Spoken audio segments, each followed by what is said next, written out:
اس بات میں کوئی شک و شبہ نہیں، بلا شبہ حضور اکرم صلی اللہ تعالی علیہ وسلم کی محبت ہمارے ایمان کی جان ہے۔ نبی کریم صلی اللہ تعالی علیہ وسلم ارشاد فرماتے ہیں لا یؤمن احدکم حتی اکون احب الیہ من والدہ وولدہ والناس اجمعین۔ فرمایا تم میں سے کوئی شخص اس وقت تک مومن نہیں ہو سکتا جب تک کہ میں اس کو اس کے اولاد، والدین اور تمام لوگوں میں اس کے نزدیک سب سے پیارا نہ ہو۔ عشق رسول صلی اللہ تعالی علیہ وسلم جتنا زیادہ ہوگا ایمان اتنا ہی کامل ہوگا۔ اور نعوذ باللہ خدا نخواستہ اگر الفت حبیب میں کمی ہو گئی تو ایمان میں ترقی کا تصور بھی نہیں ہوگی۔ اس لیے حضور اکرم صلی اللہ تعالی علیہ وسلم سے محبت، آپ سے الفت ہم سب کو غیر مشروط انداز میں کرنی چاہیے۔ ان سے عقیدت کا وہ رشتہ جو اسلام کی دولت ہمیں اللہ نے عطا کیا، اس رشتے کو دل و جان سے عزیز رکھنا چاہیے۔ اور یہ بات بھی واضح رہے کہ جو کام سلیقے سے کیا جائے اس کے فوائد جلد حاصل ہو جاتے ہیں اور دیر پا ہوتے ہیں۔ سلیقے سے ہوا جو کام کیا جائے، سلیقے سے کیا ہوا کام تھوڑا بھی ہو تو بہت ہوتا ہے، اور اگر کام ڈھنگ سے نہ ہو، زیادہ بھی ہو تو محنت بھی زیادہ لگتی ہے اور بیکار ہو جاتی ہے۔ ہم حضور صلی اللہ علیہ وسلم سے محبت کرتے ہیں اور بے لوث محبت کرتے ہیں اور غیر مشروط محبت کرتے ہیں، لیکن جان عالم سے پیار بھی سلیقے اور ڈھنگ سے ہونا چاہیے۔ دل میں الفت رسول صلی اللہ علیہ وسلم کا دریا موجزن ہو، اس طرح محبت ہو کہ اللہ کی بارگاہ میں بھی قبول ہو جائے اور سرکار کی نگاہ کرم فرما۔ اب وہ محبت کا کیا پیرایا ہے جو اللہ کو بھی پسند ہے اور سرکار کو بھی پسند ہے؟ محبت رسول صلی اللہ علیہ وسلم کا سلیقہ اور ڈھنگ کیا ہے جو اس بارگاہ میں قبول ہو جائے؟ اس ڈھنگ کو، اس طریقے کو سیکھنے کے لیے ہمیں بارگاہ صحابہ میں جانا پڑا۔ حضور صلی اللہ علیہ وسلم کے وہ صحابہ جو کائنات میں سب سے سچے اور سچے تھے، اور سچے عاشق رسول ہونے کے ساتھ ساتھ انہیں یہ اعزاز ملا کہ آج بھی ان کی اطاعت اور محبت کو ہم بطور علامت پیش کر کے اللہ کی بارگاہ کا قرب حاصل کر سکتے ہیں، کیونکہ ان کی ہوئی محبت اللہ کی بارگاہ میں قبولیت کے مقام میں پہنچ گئی۔ لہذا قیامت کے دن جو شخص حضور صلی اللہ علیہ وسلم کی محبتوں کا محور و مرکز بننا چاہتا ہے تو انہیں اپنا آئیڈیل ان شخصیات کو بنانا ہے جو بہترین رہنما ہیں، جو بارگاہ مصطفی سے سلیقہ اور ڈھنگ سیکھتے ہیں۔ میری مراد حضور صلی اللہ علیہ وسلم کے پاکیزہ صحابہ کرام۔ صحابہ کرام کی جب ہم زندگی کا مطالعہ کریں تو چاہت اور وارفتگی کی ایسی داستانیں ہیں کہ سن کر ایمان تازہ ہو جاتا ہے۔ تو یہ سبق آموز بھی ہے۔ یہ ماہ میلاد ہے، ہم اپنے آقا سے الفت و چاہت کے ساتھ ان کا میلاد مناتے ہیں، لیکن اگر میلاد کو مناسب طریقے سے منایا جائے تو اس ماہ پر انوار میں محبت عروج تک پہنچ جائے گی۔ ہم کوشش کریں گے آج کا جمعہ اور اگلے جمعوں میں ہم صحابہ کرام کی زندگی کے وہ خاص نقوش آپ کے سامنے ذکر کریں جن کو سن کر ایمان کو تازگی نصیب ہوگی، اور پھر اس کو اپنانے کی بھی کوشش کریں۔ یہاں میں یہ ضرور عرض کروں گا، اب کچھ لوگ میلاد مناتے ہوئے کچھ ایسے عمل کا ارتکاب کرتے ہیں جس کی وجہ سے ہمیں تان و تشنیع کا سامنا کرنا پڑتا ہے۔ سوشل میڈیا کا دور ہے، اگر کوئی بھی خلاف شرع نازل حرکت میلاد کی محفل میں ہوتی ہے تو فوراً وائرل کر دی جاتی ہے۔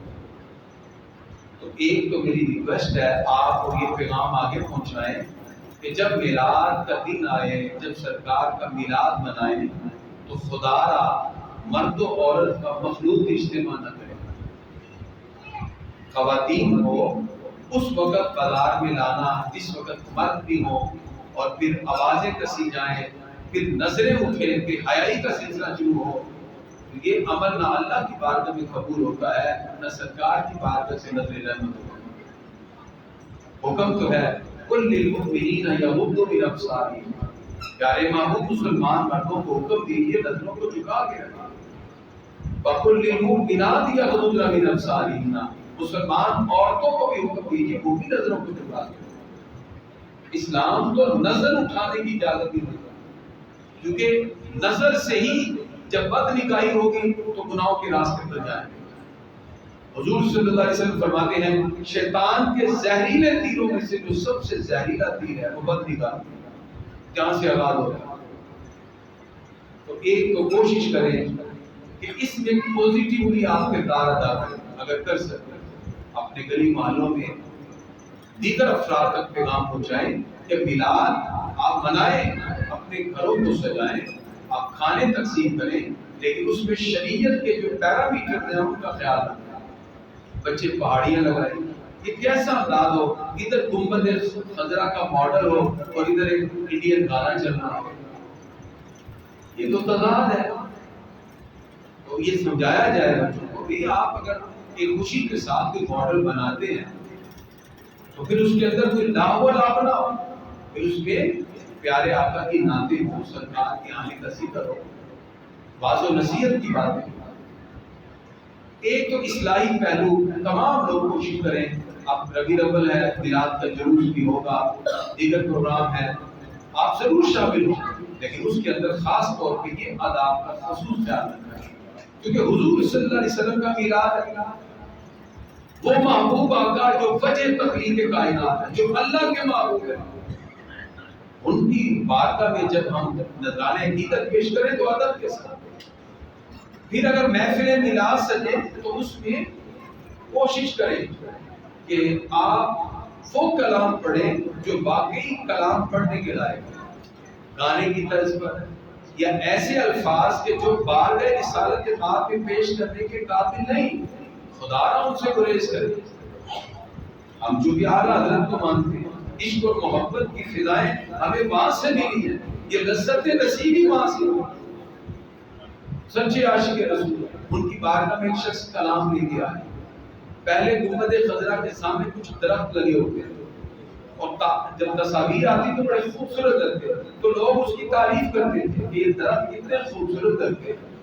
تو شاعر نے لکھا کہاں ہے درخت حضرت والا کے سامنے، مجنوں کھڑے ہیں خیمہ لیلا کے سامنے۔ تو اعلیٰ حضرت نے فرمایا یہ کیا کلام ہے، سرکار کے روضہ اقدس کو مجنوں کو درخت کو مجنوں سے تعبیر کرنا اور سرکار کے روضے کو خیمہ لیلا کہنا، یہ تو سوء ادب ہے۔ آپ نے تصحیح فرمائی یہ کلام سرکار کی بارگاہ میں پیش کرنے کے قابل نہیں ہے۔ یوں کہو کہاں ہے درخت حضرت والا کے سامنے، قدسی کھڑے ہیں عرش مولا کے سامنے، جیسے فرشتے عرش مولا کے سامنے ہیں، ایسے کہو، یہ ادب ہے۔ کیا خوبصورت پیرائے ذکر ہے اور کتنی پیاری تصویر ہے، یعنی الفاظ سرکار کی بارگاہ میں جچے تلے پیش کریں، آپ جو لفظ پیش کرتے ہیں سرکار سنتے ہیں، عالم برکت اپنے امتی پہ خوش ہوتے ہیں۔ اس لیے میں نے ہر جگہ اعلان کیا، یہاں بھی کہتا ہوں، جہاں بھی محفل میلاد سجے پہلے درود پاک کی محفل سجائیں، کوئی بھی درود پاک جو آپ پڑھتے ہیں، درود ابراہیمی پڑھتے ہیں، درود خضری پڑھتے ہیں، کوئی بھی درود پاک، جب ایک محفل کے سارے لوگ بیٹھ کے پہلے آدھا گھنٹہ 30 منٹ 45 منٹ درود پاک پڑھیں، مجھے بتائیے جب 1,00,000 درود کا گلدستہ سرکار کی بارگاہ میں جائے گا، سرکار کتنی نظر نعمت پڑے گا، پھر آپ محفل پاک کریں، دیکھیں کتنی روحانیت ملے گی۔ صحابہ کرام کی جب ہم سیرت دیکھیں، وہ سچے عاشق رسول تھے، تعظیم اور توقیر جیسی کریں، انہوں نے معمولی سی بھی بے ادبی اور شوخی اور لاپرواہی نہیں کی، کیونکہ یہ اتنی نازک بات ہے جہاں تھوڑی سی بے ادبی اعمال کے ضائع ہونے کا اندیشہ ہے۔ حضرت خواجہ قمر الدین سیالوی رحمۃ اللہ علیہ کے بھائی خواجہ غلام فخر الدین سیالوی آپ فرماتے ہیں باب جبریل کے پہلو میں ذرا دھیرے سے، جب اس بارگاہ میں جائیں تو ایک ادب کا پہلو ہوتا ہے، جب باب جبریل سے گزرے تو ادا کیا ہونی چاہیے؟ خواجہ غلام فخر الدین فرماتے ہیں باب جبریل کے پہلو میں ذرا دھیرے سے، فخر کہتے ہوئے جبریل کو یوں پایا گیا، اپنی پلکوں سے درے یار پہ دستک دینا، اونچی آواز ہوئی تو عمر کا سرمایہ گیا۔ کیا ادب ہے، یہ ان کا کلام ہے خواجہ قمر الدین سیالوی رحمۃ اللہ سیال شریف سے ادب اور محبت کے پیرائے جنہوں نے سکھائے، یہی ادب ہے۔ باب جبریل کے پہلو میں ذرا دھیرے سے، فخر کہتے ہوئے جبریل کو یوں پایا، اپنی پلکوں سے درے یار کی دستک دینا، اونچی آواز ہوئی تو عمر کا سرمایہ۔ اتنی سی بھی آواز بلند کرنے کی اجازت۔ آئیے ہم ادب سیکھیں، صحابہ کرام نے کیسا ادب کیا، میلاد منائیں ادب کے دائرے میں رہ کے، خدا کی قسم لذت آ جائے گی، مزہ آ جائے گا میلاد منانے۔ درود پاک کے گجرے پیش کی جائیں، پھر سرکار کی ذات تلاوت ہو، ناشد اعلیٰ حضرت کا کلام ہے، اعلیٰ شعراء کا کلام ہے، جو آج کل ٹون اور ردم میں پڑھا جاتا ہے اس میں لذت سرور نہیں ملتا جو روحانیت کا ہے۔ سرکار کا اوصاف کا ذکر ہو، اعلیٰ حضرت کا کلام پڑھیں، ان کی محل نے دل کے اونچے کھلا دیا، جس راہ چل دیے ہیں اونچے بسا دی۔ علامہ اقبال کا کلام پڑھیں، لوح بھی تو قلم بھی تو تیرا وجود ہے۔ حفیظ طائف کو پڑھیں، خوشبو ہے تو عالم میں تیری ہے گل جینا۔ یہ کلام ہے جن میں سرکار کا ادب ہے اور انتہائی ادب سے پڑھا گیا، اور ہمارے بزرگوں نے سکھایا ہی ادب ہے۔ جتنے ادب سے اس بارگاہ میں کلام پیش کریں گے اس بارگاہ سے اتنی نظر رہنا۔ اس لیے فاتح و حاکم مصر سید احمد بن عاص رضی اللہ تعالیٰ عنہ کا واقعہ سنا۔ اللہ نے آپ کو عقل و دانائی اور زبان دانی کی اعلیٰ ترین حکمت عطا فرمائی۔ حضرت سیدنا عمر بن عاص رضی اللہ تعالیٰ آپ کو بارگاہ نبوی میں طویل وقت گزارنے اور خاص قرب پانے کا شرف ملا۔ انسان کی فطرت اور نیچر پتہ کیا ہے؟ جب آپ کسی کے قریب بہت زیادہ وقت گزارتے ہیں، خاص قرب ملتا ہے تو بے تکلف ہو جاتے ہیں۔ لیکن یہ ادب دیکھیے، ان کو ایک خاص قرب ملا، طویل وقت گزارا، لیکن مثال کے وقت اپنے بیٹے سے کہنے لگے، اے میرے بیٹے، میں نے اتنا وقت گزارا، فما کان احد احب الی من رسول اللہ صلی اللہ علیہ وسلم۔ عہد نبوی میں میری کیفیت یہ تھی کہ میرے دل میں سرکار سے بڑھ کر کسی چیز کا پیار نہیں تھا، ولا اجل فی عینی منہ، اور میری نظروں میں جامع کائنات کی تعظیم و تکریم سے زیادہ کسی کی بھی تعظیم نہیں۔ یعنی دل میں بھی سرکار کا پیار، آنکھوں میں بھی سرکار کے لیے تعظیم اور تکریم، عزت۔ وہ فرماتے ہیں وما كنت اطيق ان املا عيني منه اجلالا له، فرمایا میں اگرچہ ان کے بہت قریب رہا لیکن تعظیم مصطفیٰ کی وجہ سے میرے اندر کبھی بھی یہ ہمت نہ ہوئی کہ میں آنکھ بھر کر رخ مصطفیٰ کو دیکھ سکوں۔ اتنی تعظیم، کبھی ہمت نہ ہوئی کہ آنکھ بھر کر بھی دیکھ سکوں۔ آپ فرماتے ہیں وَلَوْ سُئِلْتُ عَنْ آصِفَهُ مَا أَتَرْتُ لِأَنِّي لَمْ أَكُنْ أَمْلَأَ عَيْنِيَّ مِنْهُ۔ اگر کوئی مجھ سے امام الانبیاء علیہ السلام کے سراپا اقدس اور حسن و جمال کے بارے میں پوچھے تو میں نے کبھی نگاہ بھر کر ان کو دیکھا ہی نہیں، میں بیان نہیں کر سکتا۔ اتنا ادب۔ حالانکہ انسان جس کے قریب ہوتا ہے تو بے تکلف ہوتا ہے، لیکن صحابہ کرام ادب کی ایسی مثال پیش کرتے ہیں جو کائنات میں ملتا ہی نہ سکے۔ اس کا مطلب حضور صلی اللہ علیہ وسلم کا جب ذکر خیر ہو تو فوراً نظریں جھک جائیں، ان پہ درود و سلام زبان پہ جاری ہو جائے، ادب کے پیرائے میں ہم ڈل جائیں، تعظیم سے دل لبریز ہو جائے۔ نام نامی اس میں گرامی جیسے لیا جائے کانوں تک پہنچے، وہ نعت ہو، وہ استغاثہ ہو، وہ درود و سلام ہو، وہ درس عزیز ہو، وہ وعد سیرت ہو۔ صحابہ کی تربیت کیا تھی؟ سراپا ادب بن جاتا۔ اور پھر اس بارگاہ میں الفاظ کا چناؤ بڑا کمال کرنا، ادب کے پیرائے دینا، اور چناؤ ہی الفاظ کا انسان کے اندر چھپے ہوئے ایمان کا اظہار ہوتا ہے۔ الفاظ کا چناؤ، اعلیٰ حضرت کو دیکھیے کیا کمال کلام لکھا، اور ادب کے پیرائے میں ڈوب کر لکھا، عرش حق ہے مسند رفعت رسول اللہ کی، دیکھنی ہے حشر میں عزت رسول اللہ۔ پر وہ حشر میں ہمیں پتہ چلے گا کیا ان کی شان کیا ہوتا ہے۔ الفاظ کا چناؤ بڑا کمال کیا۔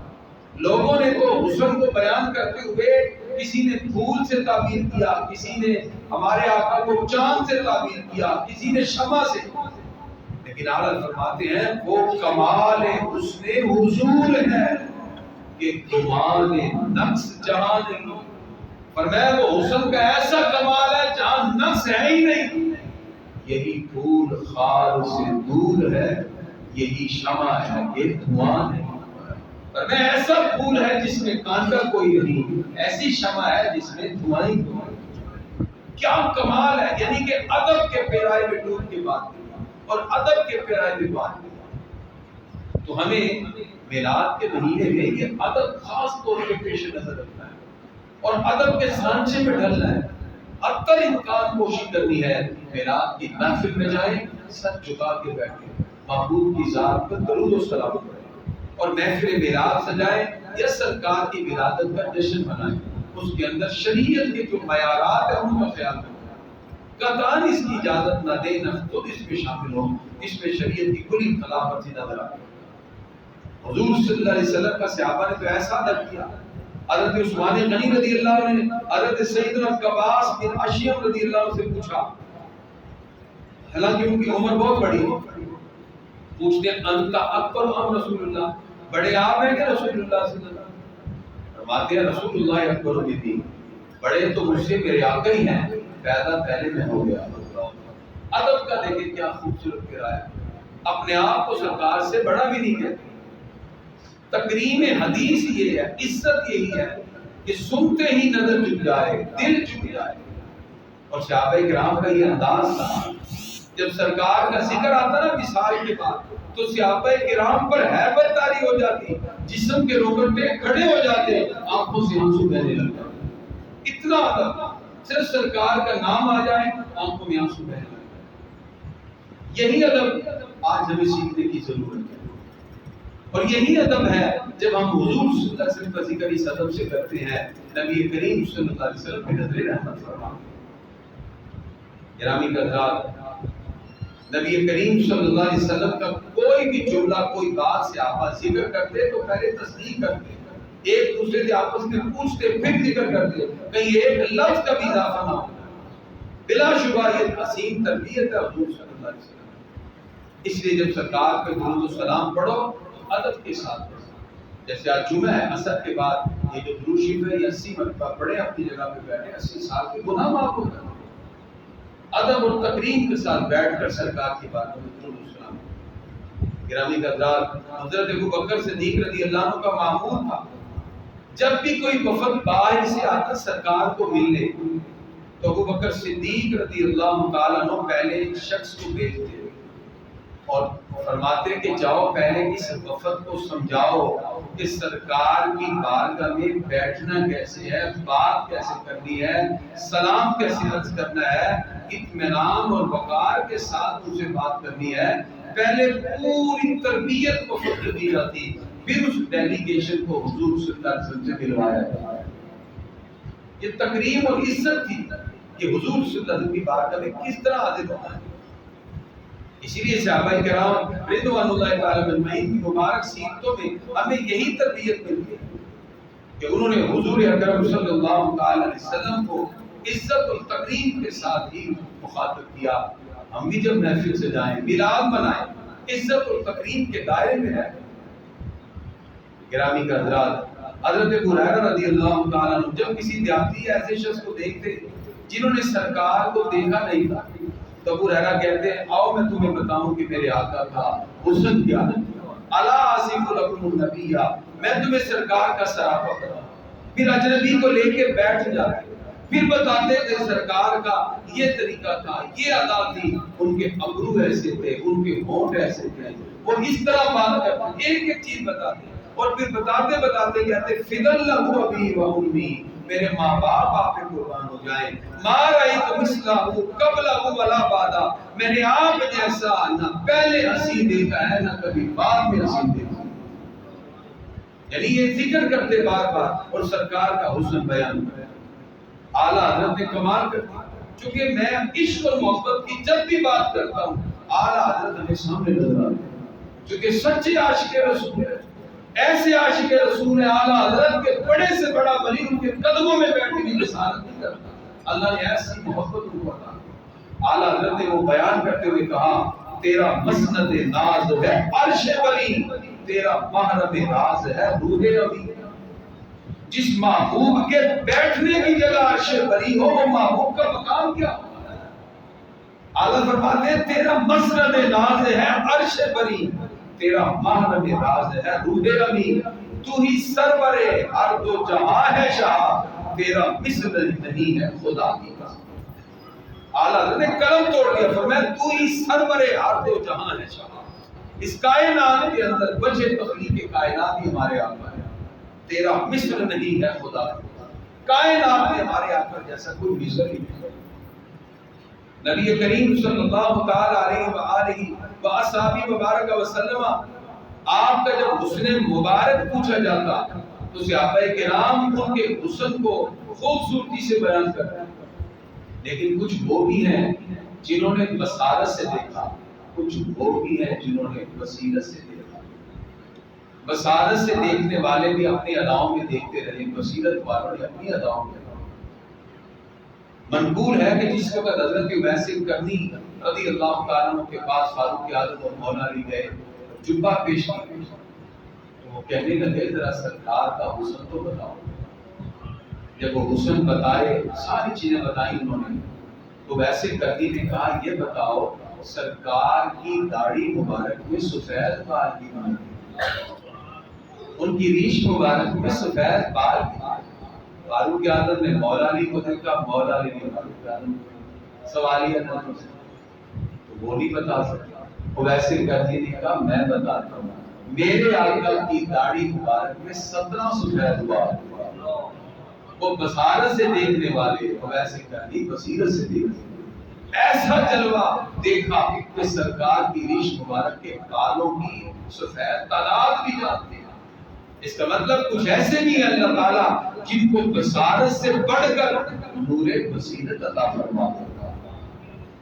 یہ محبت سے ملتا ہے. جتنا سرکار کا ادب کر لیں گے، ادب کریں، دلائل الخیرات پڑھا کریں، اجازت دیں، درود پاک، پھر دیکھیں کیسے کون ملتا ہے اس بار کا. پھر نور بصیرت بھی ہوگی.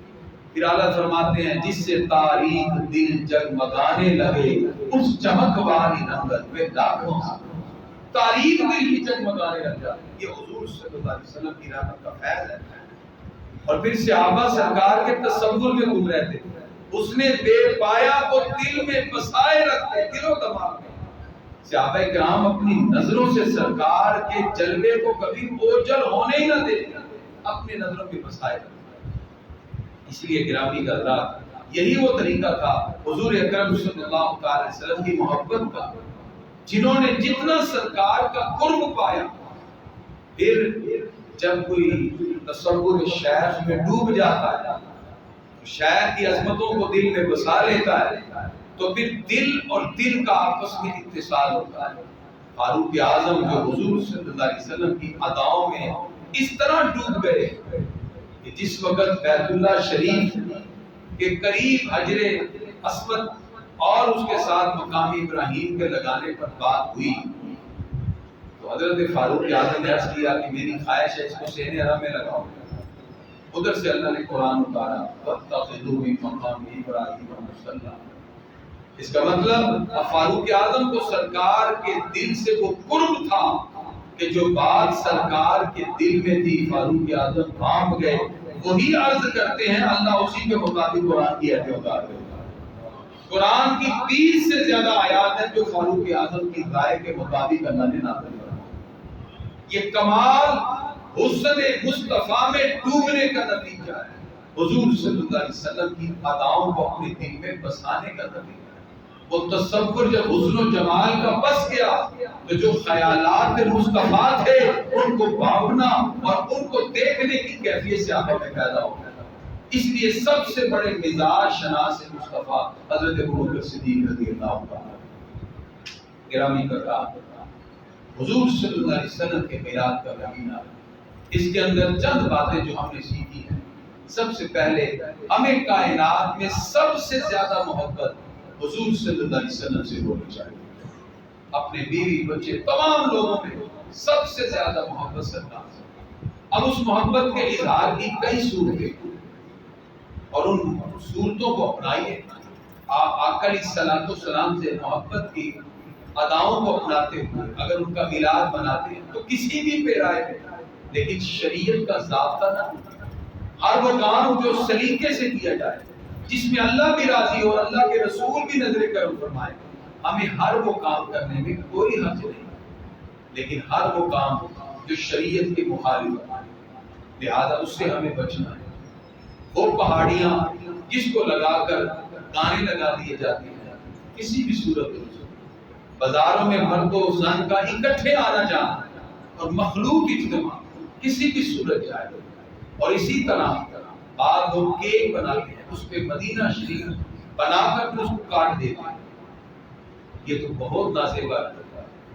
پھر کلمہ طیبہ لکھا ہوتا ہے پھر اس کو کاٹ دیتے ہیں، سرکار پہ درود شریف لکھا ہوتا ہے اس کو کاٹ دیتے ہیں۔ ایسے کیک نا، آپ ایسے کیک بنا لیں میٹھا، یہ کیا طریقہ؟ ہم تو گنبد خضرا کو چوم کے آنکھوں سے لگائیں اور وہاں گنبد کو کاٹی جا رہے ہیں، ایسا نہیں کریں۔ آپ ویسے کیک بنائیں، یہ چیزیں سوء ادب ہیں۔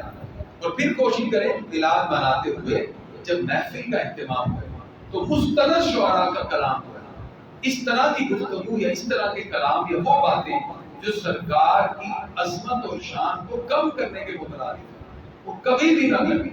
میں یقین کریں، میں نے بڑے بڑے شاعروں کو پڑھا، تخیلات کو پڑھا، سرکار کا حسن کائنات کی کسی شے سے کوئی بھی بندہ تشبیہ دے ہی نہیں سکتا، کیونکہ ان کا حسن بے مثال ہے۔